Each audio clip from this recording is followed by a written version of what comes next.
जब तक देसी गाय का दूध घर घर तक नहीं पहुंचेगा तब तक हम गाय बचाने के बारे में नहीं सोच सकते। इसी मकसद से हम लोग काम कर रहे हैं। HF और क्रॉस ब्रीड की गाय ने जिस तरीके से हमारे स्वास्थ्य को डैमेज किया है, आज भारत में बड़ी संख्या में लोग कैंसर पीड़ित हैं। जब बात दूध की होती है तो हर एक आदमी के दिमाग में होता है कि महंगा क्यों है, लेकिन जो ये सवाल पूछते हैं उनको ये नहीं पता होता है। और अगर शाम में उनको दारू खरीदनी होगी तो 2000-5000 का भी वो दारू खरीद लेंगे। नमस्कार दोस्तों, आप देख रहे हैं खबर किसान की यूट्यूब चैनल। मैं हूं आपका दोस्त अंकित शर्मा और आज हम पहुंचे हैं दिल्ली NCR से सटे नोएडा में। और नोएडा में ये जगह कहलाई जाती है सेक्टर 135 और इस समय हम बैठे हैं स्वदेशी गौशाला में। इस गौशाला का संचालन कर रहे हैं नरेंद्र जी। नरेंद्र जी के बारे में आपको बता दूं कि ये पेशे से CA हैं और काफ़ी लंबे वर्षों का इनको अनुभव है। चार्टर्ड अकाउंटेंट के तौर पर एक बड़ी कंपनी चला रहे हैं, लेकिन इन दिनों ये देसी गायों की सेवा कर रहे हैं, इनके संवर्धन पर काम कर रहे हैं। और चलिए इस यात्रा को आगे बढ़ाते हैं और खुद जानते हैं नरेंद्र जी से कैसे इस सफर की शुरुआत हुई। बहुत बहुत स्वागत है सर। नमस्कार अंकित जी।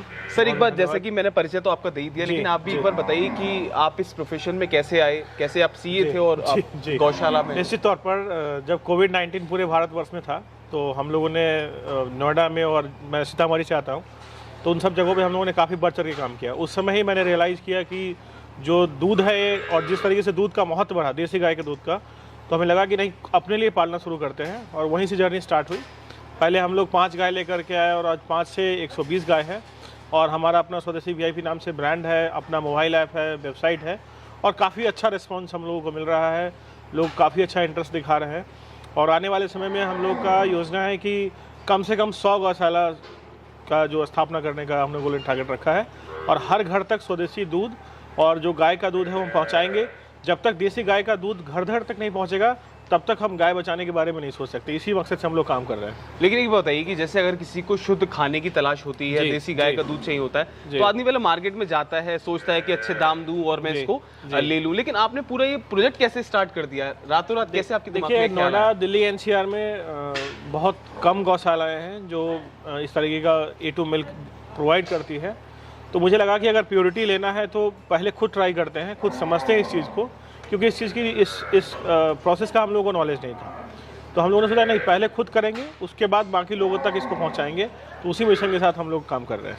तो क्या रूट्स कहीं से थी? जैसे आपने बताया कि आप बिहार के सीतामढ़ी से आते हैं, तो क्या आपके पैतृक कभी गाँव में खेती होती थी या गौपालन? निश्चित तौर पर मैंने बचपन में गौपालन किया है, खेती किया है, और मैं किसान के परिवार से आता हूँ और खुद किसानी करी है।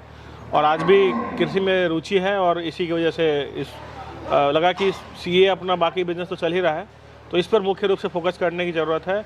और जिस तरीके से HF और क्रॉस ब्रीड की गाय ने जिस तरीके से हमारे स्वास्थ्य को डैमेज किया है, आज भारत में बड़ी संख्या में लोग कैंसर पीड़ित हैं।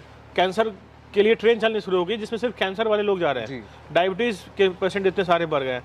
तो ये बहुत बड़ी समस्या है। और जिस तरीके से हमारे देसी गौवंश ख़त्म होते चले गए और हरित क्रांति के नाम पर जिस तरीके से हम खाद का इस्तेमाल करते हैं, तो उन सबके लिए ज़रूरी यह है कि हम देसी गौवंश का पालन करें और जैविक खेती करें। जब तक आप ऑर्गेनिक खेती नहीं करेंगे तब तक ये सारी बीमारी का इलाज नहीं होगा। और भारत में ही नहीं, पूरे विश्व में इस पर काम किया जा रहा है। और A2 मिल्क का महत्व भारत से ज़्यादा भारत के बाहर है। ऑस्ट्रेलिया और बाकी सारी कंट्रीज़ में A2 मिल्क पे काफ़ी सारा काम हो रहा है।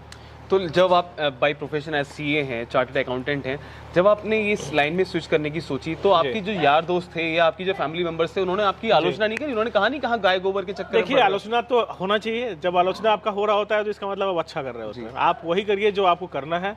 और मुझे पता था कि मुझे क्या करना है। आज तो हमारी शुरुआत है और आने वाले समय में आप देखेंगे कि कम से कम 100 गौशाला की स्थापना हम लोगों ने करनी है और सिर्फ देसी गाय पे ही हम लोग काम करने वाले हैं। तो लगभग कितनी गायें हैं, गौवंश है आपके पास? हमारे पास अभी करीब 150 गौवंश है, जिसमें 120 हमारे पास गाय हैं जो बड़ी गाय हैं। बाकी हमारे पास बच्चे हैं, कुछ हीफर्स हैं हमारे पास।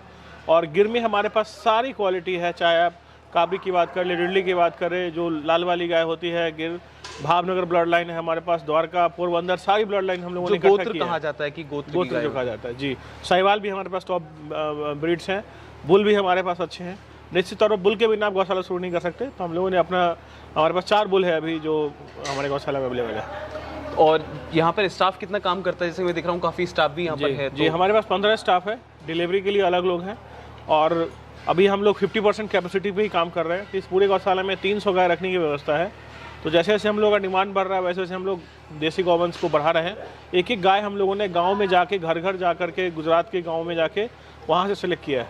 तो सब अपने हाथ से खरीदा हुआ है हमारे घर। एक अक्सर लोग ये प्रश्न करते हैं कि गाय का दूध गाँव में तो बहुत सस्ता है, 30 रुपए किलो, 40 रुपए लीटर है, लेकिन जब शहरों की बात करते हैं तो यहाँ 100 रुपए 150 रुपए के आसपास है। तो आपका खुद का अनुभव क्या कहता है, आप कैसे अपने कस्टमर को संतुष्ट कहते हैं अगर वो आपके सामने ये प्रश्न रखते हैं कि भाई इतना दूध महंगा क्यों है? देखिए, जब बात दूध की होती है तो हर एक आदमी के दिमाग में होता है कि महंगा क्यों है, लेकिन जो ये सवाल पूछते हैं उनको ये नहीं पता होता है। और अगर शाम में उनको दारू खरीदनी होगी तो 2000-5000 का भी वो दारू खरीद लेंगे, लेकिन जब बात आएगी गाय की सेवा की, गाय के लिए कुछ करने के लिए, तो उनको महंगा लगता है। कारण इसका यह है कि जो आज जो दूध आपको मिल रहा है, डेयरी जो बड़ी बड़ी डेयरियाँ हैं वो HF और क्रॉस ब्रीड की दूध आपको मिलता है। जिस गाय का 30 से 30 लीटर दूध होता है, बच्चे को पिलाओ ना पिलाओ कोई फर्क नहीं पड़ सकता है। आप देख सकते हैं कि हमारे यहाँ गाय जब मिल्किंग होती है तो बच्चा दूध पी रहा होता है उस समय, तो आधा से ज़्यादा दूध हम बच्चे को पिला देते हैं। 2 थन छोड़ देते हैं, 2 थन हम छोड़ देते हैं, क्या पीने ही देते हैं उसको। 2 पी ले और 2.5 पी ले, 3 पी ले, जितना वो पी सकता है। तो इसकी वजह से क्या होता है, फीडिंग कॉस्ट ज़्यादा है, दूध कम है इनका, लेकिन दूध में जो गुणवत्ता है, पूरी औषधि है, पूरा वैदिक मिल्क है ये, तो इसको तो कंपेयर किया ही नहीं जा सकता प्राइस। जो लोग भी अपने आप को ये मानते हैं, अगर हिंदू धर्म में आस्था रखते हैं, तो उनको पता होना चाहिए गाय का क्या स्थान है। गाय एक गाय अपनी पूरी ज़िंदगी में 4 लाख लोगों तक कुछ ना कुछ बेनिफिट पहुंचाती है। गोबर हो, गौमूत्र हो, सारी चीज़ें आपको कहीं ना कहीं बेनिफिट्स हैं। कैंसर जैसी बीमारी का इलाज आज गाय के गोबर और गौमूत्र से हो रहा है। बिल्कुल। अच्छा, मैं एक चीज़ जानना चाहूँगा, बात करते हैं प्रॉफिट की। देख, ध्येय तो अच्छा है कि गौ माता की सेवा कर रहे हैं, हम गौपालन कर रहे हैं, लेकिन क्या आपको लगता है कि ये सस्टेनेबल है? अगर आज की डेट में कोई 10 गाय से या 20 गाय से शुरुआत करता है, आपका खुद का अनुभव है जी, तो मैं जानना चाहूँगा क्या ये प्रॉफिटेबल है आज की डेट में देसी गायों को गौपालन करना? देखिए, प्रॉफिटेबल वर्ड इस्तेमाल करना उतना सही नहीं रहेगा इसमें, क्योंकि ये सेवा भावना से ही आपको आना पड़ेगा। और बाकी व्यापार की तरह आप सोचेंगे कि आप 10 लाख लगा रहे हैं तो आपको एक रिटर्न मिलना पहले महीने शुरू हो जाए, ऐसा नहीं होगा। समय लगेगा, लेकिन एक समय ऐसा आएगा जब आपको अच्छा प्रॉफिट जनरेट करेंगे आप, और जब आपके बच्चे बड़े हो जाएंगे, आपका संवर्धन ठीक होने लगेगा, ब्रीडिंग अच्छी होने लगेगी। इस गाय में बहुत क्षमता है, 18 से 20 लीटर तक की हमारे पास गाय, तो गाय धीरे धीरे अपने आप प्रोडक्शन बढ़ाती है। और दूसरी तरफ आज महानगर में आप 120 से 150 रुपये तक अगर गिर गाय का दूध अगर स्वच्छ आप सही दे रहे हैं तो आप बेच सकते हैं। तो इतनी संभावना है यहाँ, और ग्राहक भी है। मेट्रो सिटीज़ में लोगों के इनकम बढ़ रहे हैं, तो हर आदमी अब कोविड के बाद प्योरिटी की तरफ बढ़ रहा है कि भाई शुद्धता चाहिए। और इस दूध में इतनी सारे बेनिफिट है। ओमेगा 3 है, आपको कैंसर से लड़ने में मदद करता है, जोड़ों का दर्द ठीक करता है, बहुत सारी इसके एडवांटेजेस हैं। तो लोग, मुझे लगता नहीं कि इसमें कोई किसी को दिक्कत होगी। जो भी युवा है जो स्वरोजगार की तरफ देख रहे हैं, तो एक प्लानिंग करके अगर आएंगे इसमें तो बहुत अच्छा रहेगा। गिर और साहिवाल का मिक्स बना के अगर चलते हैं आप, तो आपका बिजनेस सस्टेनेबल है, प्रॉफिटेबल भी हो सकता है। तो बहुत अच्छी चीज़ बताई आपने। एक चीज़ मैं और जानना चाहूँगा कि बात करी हमने देसी गायों की गौपालन की, तो आपके सामने किस किस तरीके की समस्याएं, क्योंकि आपके लिए तो ये बिल्कुल नई चीज़ थी, नई लाइन थी आपके लिए। तो गाय को कहाँ से आपने लिया, कहाँ से आपने कहाँ विजिट किया आपने, क्या कोई मीडिएटर लिया या आप खुद विजिट करने जाते थे? तो किन किन हर्डल्स का आपने सामना किया? गाय देसी गौवंश हमारे घर पे पहले भी रहा है और पालने का अनुभव भी रहा है, मुझे खुद पाला है, खुद दूध निकाला है। लेकिन जब बड़े स्तर पे आप काम करते हैं तो गलती आपसे होती है। हम लोगों ने भी वही गलती किया, और कई बार गाय पहचान नहीं पाए क्योंकि गिर का उतना नॉलेज नहीं था। लेकिन ग्रेजुअली जब हम लोग, आप जैसे यूट्यूबर्स जिनका काफ़ी अच्छा नॉलेज है, तो उन लोगों से बातचीत करके, उनके वीडियो को देख करके कुछ समझ में आया। और राजस्थान के किशनगढ़ और हम लोग भावनगर, द्वारका, इन सब जगहों पे जाके घर घर जाकर के हम लोगों ने डायरेक्ट सोर्सिंग करी है। पूरा हमें पता है कि कौन सी गाय की क्या हिस्ट्री है, कितना दूध है, तो पूरा प्योरिटी फोकस किया है। इसमें अगर आप गाय की प्राइसिंग फोकस करेंगे कि गाय सस्ता ले आए, तो शायद आप नुकसान में हो जाएंगे। आपका जो गोधन है वो आपको वो सेवा नहीं दे पाएगा जो आप उम्मीद करते, कि अल्टीमेटली आपको पैसा चाहिए चलाने के लिए। तो अच्छी गाय लेकर के आए जिसका मिल्किंग कैपेसिटी अच्छा है, जिसका हिस्ट्री अवेलेबल है आपके पास, तभी कस्टमर कोई भी आपके पास आएगा। हालांकि लोग गौ सेवा के मकसद से आएंगे कि आपका गौशाला देखेंगे, जब उनको सही गाय दिखेगी, सही ब्रीड दिखेगी, तभी वो आपसे सर्विसेज लेंगे। देश के युवाओं को क्या संदेश देना चाहेंगे हमारे चैनल के माध्यम से, क्योंकि आप भी कहीं ना कहीं युवाओं के रोल मॉडल हैं, आपको देख के लोग इस फील्ड में आना चाहेंगे, तो उनको क्या संदेश देना चाहेंगे? वो कैसे शुरुआत करें डेयरी फार्मिंग सेक्टर में, देसी गायों को गौपालन करें, तो लगभग कितनी गायों से शुरुआत करें? देखिए, निश्चित तौर पर जो देश के हमारे युवा हैं उनको गौपालन में आना चाहिए, और एग्रीटेक जो है उसका फ्यूचर है। तो भविष्य में सिर्फ जो कृषि उत्पाद है उसी का डिमांड रहेगा, उसी पे आपके पैसे बनेंगे, उसी पे आपको रोजगार मिलेगा।